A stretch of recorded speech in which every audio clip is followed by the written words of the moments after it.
Bismillahirrahmanirrahim. Assalamualaikum warahmatullahi wabarakatuh.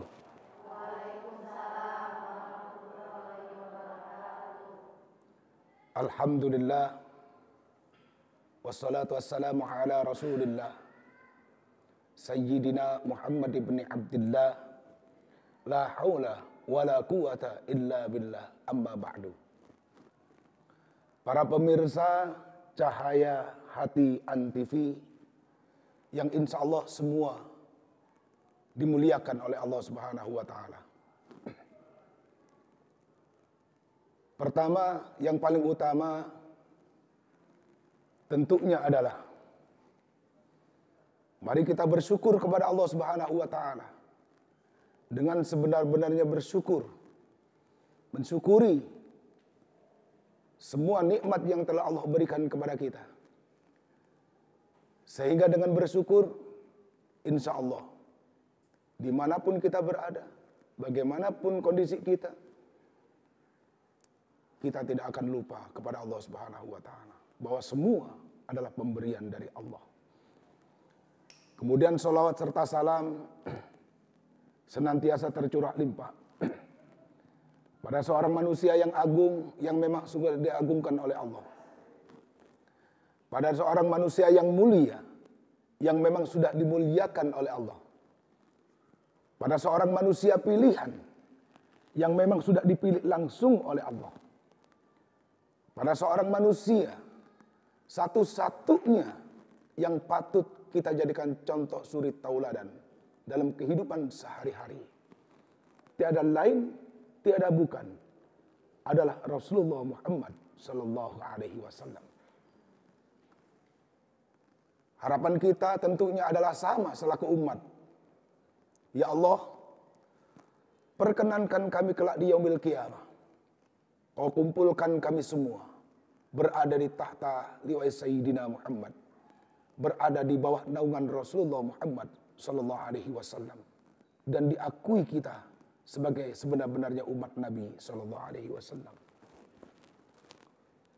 Pemirsa Cahaya Hati Antv yang dimuliakan oleh Allah Subhanahu wa Ta'ala. Pada kesempatan kali ini akan saya coba untuk menyampaikan 4 tanda kecelakaan bagi manusia yang diharapkan melalui materi ini kita ingat, kita memahami, sehingga kita bisa berhati-hati, mengantisipasi supaya kita bukan termasuk golongan orang-orang yang celaka. Yang pertama dari 4 tanda kecelakaan yang didapat oleh manusia adalah nisyanu dzunubil madiyah, yaitu melupakan dosa-dosa yang telah lewat. Tentunya kita menyadari bahwasanya manusia adalah tempatnya salah dan dosa. Kita menyadari bahwa siapapun manusianya kecuali Rasulullah Muhammad SAW, semua manusia pasti pernah berbuat salah dan dosa. Tetapi bagi manusia yang baik adalah ketika manusia menyadari kesalahannya, ketika manusia menyadari dosa-dosa yang telah ia lakukan, dia selalu ingat dengan dosa-dosa itu. Sehingga dengan demikian, ia akan berusaha untuk meniti perjalanan hidup ke depan menjadi lebih baik. Orang yang baik adalah orang yang berusaha untuk tidak jatuh pada lubang yang sama. Dan bagi orang-orang yang terbiasa melupakan dosa-dosa yang lalu, maka berhati-hatilah bahwa mungkin kita adalah termasuk salah satu daripada golongan orang-orang yang mendapatkan kecelakaan. Karena orang yang suka melupakan dosa, suka melupakan kesalahan yang lalu, ia akan merasa bahwasanya ia adalah orang yang benar. Dia selalu merasa bahwasanya ia tidak pernah berbuat salah. Ia merasa bahwasanya ia tidak pernah berbuat dosa. Na'udzubillah, summa na'udzubillah. Sifat-sifat seperti ini akan mampu menutup hatinya untuk bisa menerima kebaikan-kebaikan. Kata Al-Imam Ghazali, dosa itu ibarat debu, hati itu ibarat kaca. Kalau seandainya kaca itu terus menempel debu di sana, dikit demi sedikit, dikit demi sedikit, maka tentunya debu yang menempel di kaca itu akan semakin berkarat. Kalau seandainya sudah semakin berkarat, maka tentunya akan lebih sulit untuk membersihkannya. Oleh karena itu, jadilah kita termasuk golongan orang-orang yang senantiasa mengingat dengan kesalahan-kesalahan kita. Sehingga ketika kita melakukan kesalahan, kita ingat. Kemudian kita memperbaiki diri. Karena orang yang baik ketika ia berbuat salah, ketika ia berbuat dosa, kemudian dia tahu bahwa itu dosa, kemudian dia kembali kepada kebaikan. Dia istighfar, mohon ampun kepada Allah Subhanahu wa taala. Dan kemudian berjanji, berikrar bahwasanya dia tidak akan melakukan kesalahan dan dosa kembali di masa yang akan datang. Itu satu. Orang yang suka melupakan dosa-dosa yang telah lewat. Dosa apapun itu. Makanya kita berusaha untuk selalu mengingat. Dengan berusaha untuk selalu mengingat, maka kita akan merasa sebagai orang yang paling berdosa. Sehingga tidak pantas bagi kita untuk berbuat dosa kembali. Tidak pantas bagi kita untuk berbuat salah kembali. Karena dosa-dosa yang telah kita lakukan di masa lalu, di masa yang telah kita lewati, ya, kita merasa itu saja kita sudah tidak mampu mempertanggungjawabkan di hadapan Allah Subhanahu wa taala. Sehingga muncul rasa takut ke depannya untuk bisa berbuat salah dan dosa kembali. Kemudian tanda kecelakaan yang kedua adalah wazikrul hasanatil madiyah. Orang yang senantiasa berusaha mengingat-ingat, menyebut-nyebut kebaikannya. Ini bahaya. Dari setiap kebaikan yang ia lakukan, dia sebut, dia ceritakan, dia sampaikan. Sehingga tertanam dalam dirinya bahwa saya adalah manusia yang baik. Mungkin saya adalah jauh lebih baik daripada yang lain. Ini bahaya, bisa merusak amal, bisa merusak kebaikan. Ingat, riya dan ikhlas itu perbedaannya sangat tipis sekali. Mungkin lisan bisa berucap, saya ikhlas ketika melakukan kebaikan. Tapi apa yang keluar dari mulut, dari lisan adalah dasarnya dari hati. Dan hati hanya kita pribadi dan Allah Subhanahu wa taala yang tahu. Mungkin dengan sangat sederhana kita sampaikan kepada rekan, sahabat, tetangga dan lain sebagainya. Alhamdulillah Allah berikan karunia rezeki kepada saya. Dan alhamdulillah setiap saat, setiap waktu, setiap hari ini dalam satu minggu selalu saya kumpulkan anak-anak yatim. Alhamdulillah selalu saya sisihkan untuk para duafa. Alhamdulillah ketika ada saudara tetangga kesulitan, insya Allah alhamdulillah saya berusaha untuk membantu dengan niat ikhlas karena Allah. Mungkin mulut bisa bilang ikhlas, tapi ketika kita menyampaikan kepada seseorang, kemudian mungkin seseorang itu merasa takjub dan bangga dengan kita. Di sini penyakit mulai muncul. Ketika melihat orang itu takjub, ketika orang yang mendengarkan bahasa kita, kemudian dia merasa bangga. Kemudian muncul bahasa kembali. Ya Allah, saya salut sama ibu. Walaupun ibu adalah orang yang sibuk. Walaupun ibu ya, susah payah dengan peluk keringat, ya, mendapatkan rezeki, tapi alhamdulillah ibu selalu menyisihkan untuk anak-anak yatim. Ibu selalu menyisihkan untuk para duafa. Saya salut, saya bangga sama ibu. Ingat, pujian yang seperti ini datang dari manusia bisa jadi racun dalam kehidupan kita. Bisa menjadi penghapus daripada kebaikan-kebaikan yang kita lakukan.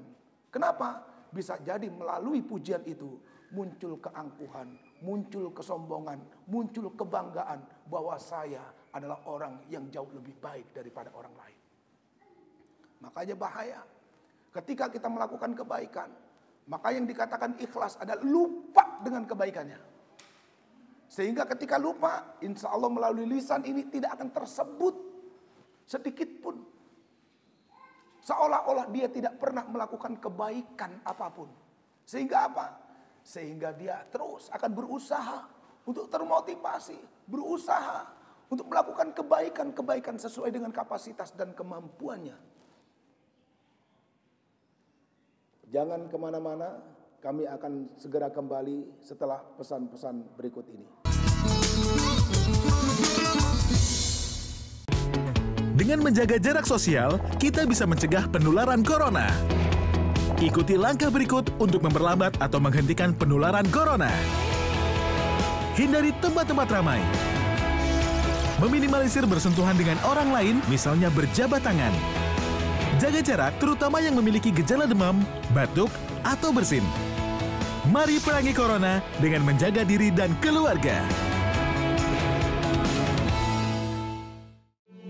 Kita yang lahir dari keberagaman, merangkul setiap perbedaan. Dengan membulatkan tekad untuk lebih peduli, kita membuka banyak kesempatan untuk jadi generasi terdepan yang menjunjung tinggi toleransi. Karena kita Indonesia.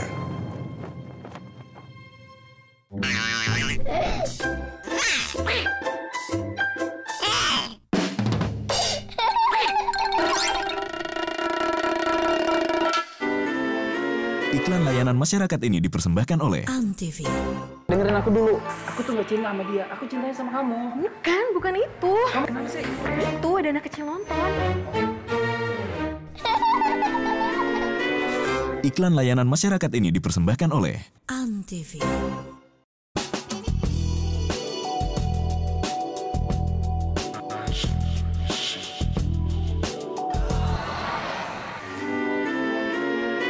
Iklan layanan masyarakat ini dipersembahkan oleh Antv.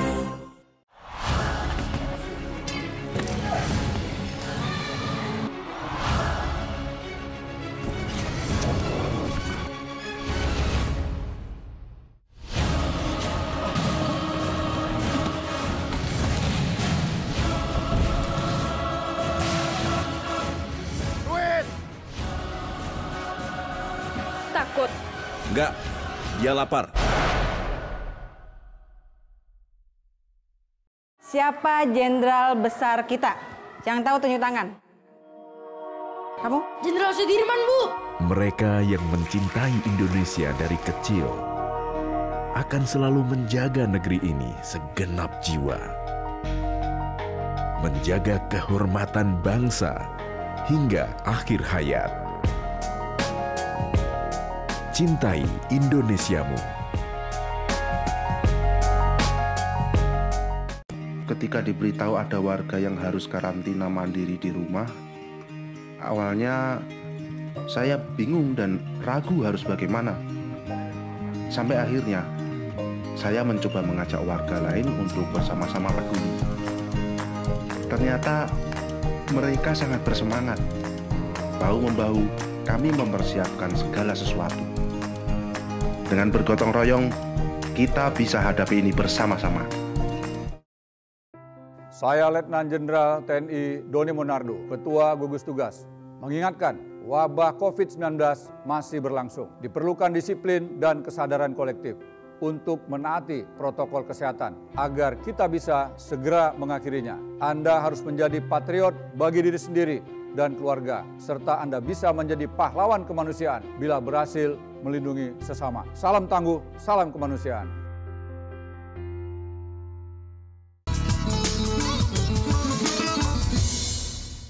Masih di Cahaya Hati Antv. Para pemirsa Cahaya Hati Antv yang dimuliakan oleh Allah Subhanahu wa taala. Orang yang lebih baik adalah orang yang berusaha untuk menanamkan rasa lupa dengan kebaikan yang telah kita lakukan. Sehingga insya Allah yang mengetahui adalah hanya kita dan Allah Subhanahu wa taala. Kebaikan yang seperti ini insya Allah adalah merupakan kebaikan yang hakiki, yang insya Allah akan menghantarkan kita termasuk golongan hamba yang cinta dengan kebaikan dan berusaha menjaga kebaikan kita di hadapan manusia, dan tentunya menjaga kebaikan yang kita lakukan di hadapan Allah Subhanahu wa taala. Kadang bahasa yang sangat sederhana ya kita sampaikan ternyata justru malah merusak semua apa yang telah kita lakukan. Kemudian yang ketiga adalah wan nazaru ila man huwa asfala minkum. Dalam urusan dunia dia selalu melihat ke atas. Wan nazaru ila man huwa fawqakum fid dunya. Selalu melihat urusan dunia itu ke atas. Ya Allah, sehingga hidupnya selalu merasa kurang dan kurang. Ya. Sehingga tidak ada rasa syukur terima kasih kepada Allah Subhanahu wa taala. Bahwa sebenarnya dengan rezeki sehat saja itu sudah sangat luar biasa. Kita bisa melakukan kebaikan dengan sempurna. Dengan kesehatan kita bisa melaksanakan ibadah dengan sempurna. Satu contoh. Sholat dengan berdiri insya Allah akan jauh lebih sempurna dibandingkan dengan sholat dalam keadaan duduk. Walaupun dalam Islam ada istilah rukhsah, keringanan. Boleh sholat seandainya tidak berdiri karena dalam kondisi sakit. Boleh sholat seandainya nggak bisa duduk harus berbaring. Tapi percayalah bahwa orang yang sholatnya sambil duduk dalam kondisi sakit, dia bersedih, dia ingin melaksanakan sholat dalam keadaan sempurna, dia ingin sholat dalam keadaan berdiri seperti halnya orang lain. Mungkin dalam hatinya berdoa, ya Allah, sembuhkan penyakit saya, sembuhkan rasa sakit saya, sehingga saya bisa melaksanakan ibadah sholat dalam keadaan berdiri. Begitu juga dengan orang yang sholat dalam keadaan berbaring. Boleh, dalam Islam boleh. Ada istilah rukhsah, keringanan. Tapi percayalah, orang yang dalam kondisi berbaring, dalam kondisi sakit, mungkin hatinya sedih. Mungkin hatinya dipenuhi dengan doa kepada Allah Subhanahu wa taala, permohonan kepada Allah. Ya Allah, sembuhkan saya supaya saya bisa sehat, supaya saya bisa melaksanakan sholat dalam keadaan berdiri.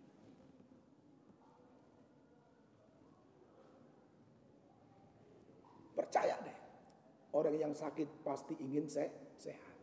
Dan orang yang sehat harus disyukuri. Harus berterima kasih sama Allah Subhanahu wa taala. Sehingga apa? Untuk menyeimbangkan rasa terima kasih dan rasa syukur kita kepada Allah Subhanahu wa taala. Kita berusaha untuk melaksanakan kewajiban kita. Kita berusaha untuk melaksanakan taat kita sebagai seorang hamba kepada Allah Subhanahu wa taala. Sehingga sehat kita insya Allah akan menjadi sehat yang manfaat. Karena memang janji Allah, siapa yang bersyukur Allah akan tambahkan nikmatnya. Sehat dimanfaatkan dengan baik, Allah tambahkan sehatnya. Kalau seandainya Allah kasih umur panjang, Allah tambahkan umurnya. Walaupun ada perbedaan pendapat yang dimaksud dengan panjang umur itu yang bagaimana. Ada Ada pendapat yang mengatakan benar-benar panjang umurnya. Karena memang seandainya Allah berkenan, Allah berkuasa, siapa manusia yang bisa menolak? Katakanlah si A, usia di dunianya hanya sampai pada usia 45 tahun. Tetapi ketika Allah berkenan harus memanjangkan umurnya jadi 50 tahun. Kira-kira siapa manusia yang mampu menolak? Ini adalah kuasa Allah Subhanahu wa taala. Tapi ada juga pendapat yang mengatakan yang dimaksud dengan panjang umur itu adalah namanya dipanjangkan oleh Allah Subhanahu wa taala. Walaupun orangnya sudah tidak ada di dunia, tapi kebaikan-kebaikan yang dia lakukan akan senantiasa terkenang sepanjang masa. Namanya tercatat dengan tinta emas dalam sejarah. Sampai dengan anak cucu.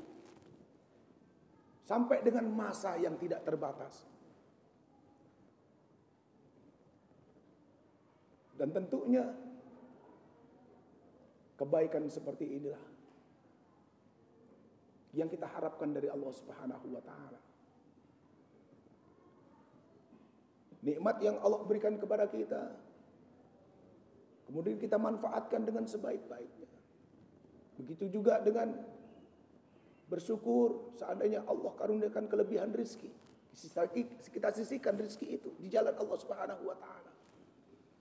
Maka sebenarnya kita melakukan kebaikan untuk diri kita sendiri.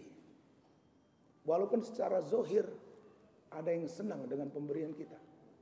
Tapi insya Allah sebenarnya kita adalah melakukan untuk diri kita sendiri. Kenapa? Karena janji Allah yang bersyukur pasti Allah akan tambahkan nikmatnya. Bersyukur melalui harta, Allah akan tambahkan hartanya. Tidak hanya bertambah, tapi insya Allah barokah. Para pemirsa Cahaya Hati Antv yang dimuliakan oleh Allah Subhanahu wa taala. Jadi orang-orang yang melihat dunia itu selalu berusaha melihat ke atas. Ingat, orang-orang seperti ini akan menuju kepada kesengsaraan hidup dunia dan akhirat. Ketika hidup di dunia selalu merasa kekurangan dan kekurangan terus-menerus. Sehingga tidak ada rasa cukup terhadap pemberian Allah kepadanya. Dia punya sawah satu, berusaha cari sawah yang kedua. Dia punya emas satu ladang, dia berusaha cari ladang emas yang kedua. Terus seperti itu. Kalau seandainya sifat seperti ini terus ada dan hinggap dalam kehidupan kita, kira-kira sampai batas mana kita bisa merasakan hidup dengan tenang? Sampai batas mana kita bisa merasakan hidup dengan nyaman? Kebahagiaan yang mana yang dapat kita rasakan dan nikmatin? Kalau hati ini senantiasa tertanam sifat kurang terhadap rezeki yang Allah berikan kepada kita. Allah tahu mana yang terbaik untuk kita. Allah tahu mana yang terbaik untuk keluarga kita. Allah tahu mana yang cocok untuk kita. Ada yang bertanya, Pak Ustaz, saya selalu berdoa, ya Allah berikan saya rezeki yang melimpah. Apakah dengan rezeki yang melimpah itu mampu menjadikan kita menjadi hamba yang taat? Belum tentu. Ya Allah, berikan saya rezeki, kemudian saya memiliki rumah yang mewah, yang megah, yang layak, yang bisa membahagiakan keluarga saya. Apakah sudah ada jaminan? Seandainya rumah yang megah, rumah yang mewah membuat keluarga bahagia, belum tentu. Belum tentu. Mungkin para pemirsa pernah mendengar ada orang-orang yang kaya, mungkin dalam cara pandang kita secara ekonomi mereka adalah orang yang kaya. Tetapi justru kehidupan mereka jauh dari yang namanya ketenangan. Kehidupan mereka justru malah jauh daripada kenyamanan.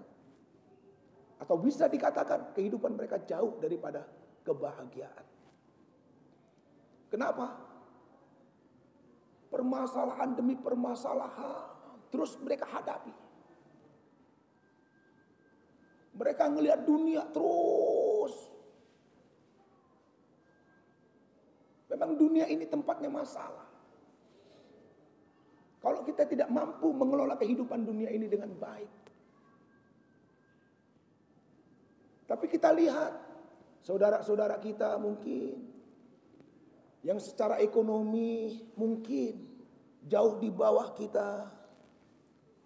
Kita lihat pekerjaannya masih belum menentu. Hasilnya pun tiap hari nggak bisa dipastikan. Tapi tidak sedikit di antara kita yang melihat dan menyaksikan. Mereka bisa tertawa, bahagia, bercengkerama dengan keluarga mereka, keluarga kecil mereka. Mereka bisa makan bersama dengan istri, anak, suami tercinta. Mungkin orang lain melihat, ya Allah kasihan. Tapi ternyata secara pribadi, saudara-saudara kita hatinya merasa bahagia.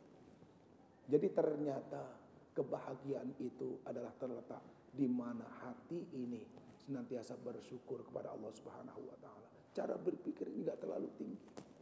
Dia tahu kapasitas kemampuan dia. Ya, ketika tidak ada kemampuan, maka keinginan yang terlalu tinggi coba ia hilangkan. Karena biasanya banyak manusia dalam urusan dunia terjebak karena terlalu banyak dan terlalu tinggi keinginan mereka. Pemirsa, cahaya hati Antv yang dimuliakan oleh Allah Subhanahu wa Ta'ala. Kemudian yang keempat adalah wa nazaru ila man huwa asfala minkum fid din. Manusia itu berusaha melihat ke bawah dalam urusan agama. Seolah-olah agama itu tidak penting bagi mereka. Seolah-olah agama itu tidak menjamin kebahagiaan hidup mereka. Padahal mereka lupa. Dari pertama lahir, kita juga dihadapkan dengan masalah agama. Kita diajankan. Kemudian ketika nikah, kita dibimbing untuk mengucapkan syahadat. Ketika meninggal pun kita ditalkinkan dengan syahadat. Oleh karena itu, para pemirsa, cahaya hati Antv yang dimuliakan oleh Allah Subhanahu wa Ta'ala. Mari bersama-sama kita mohon kepada Allah Subhanahu wa Ta'ala supaya kita terhindar dari 4 macam hal yang mampu mencelakakan kita baik dunia maupun akhirat. Mari kita bersama-sama berdoa mohon kepada Allah Subhanahu wa Ta'ala. Semoga Allah jaga, lindungi hati kita supaya hati kita tidak terisi oleh hal-hal, oleh sifat-sifat yang mampu menjauhkan kita dari Allah Subhanahu wa Ta'ala. Semoga Allah berikan keselamatan kepada kita dunia dan akhirat. Amin ya Allah. Mari kita bersama-sama istighfar mohon ampun kepada Allah Subhanahu wa Ta'ala. Astaghfirullahalazim. Astaghfirullahalazim. Astaghfirullahalazim. A'udzu billahi minasyaitonir rajim. Bismillahirrahmanirrahim. Alhamdulillahi rabbil alamin. Allahumma salli wa sallim ala sayyidina Muhammad wa ala ali sayyidina Muhammad. Alhamdulillahi rabbil alamin. Allahumma rabbana zalamna anfusana wa illam taghfir lana wa tarhamna lanakunanna minal khasirin. Allahumma razuqna ziyaratahu fi kulli sana wa la taj'al minal ghafilina anka wa la anhu qadrasina. Allahumma rabbana atina fid dunya hasanah wa fil akhirati hasanah wa qina adzaban nar. Wa sallallahu ala sayyidina Muhammad wa ala ali sayyidina Muhammad. Subhana rabbika rabbil izzati amma yasifun. Wassalamun alal mursalin. Alhamdulillahi rabbil alamin. Lebih kurangnya mohon dibukakan pintu maaf yang selebar-lebarnya. Hadanallahu ayyakum ajma'in. Assalamualaikum warahmatullahi wabarakatuh.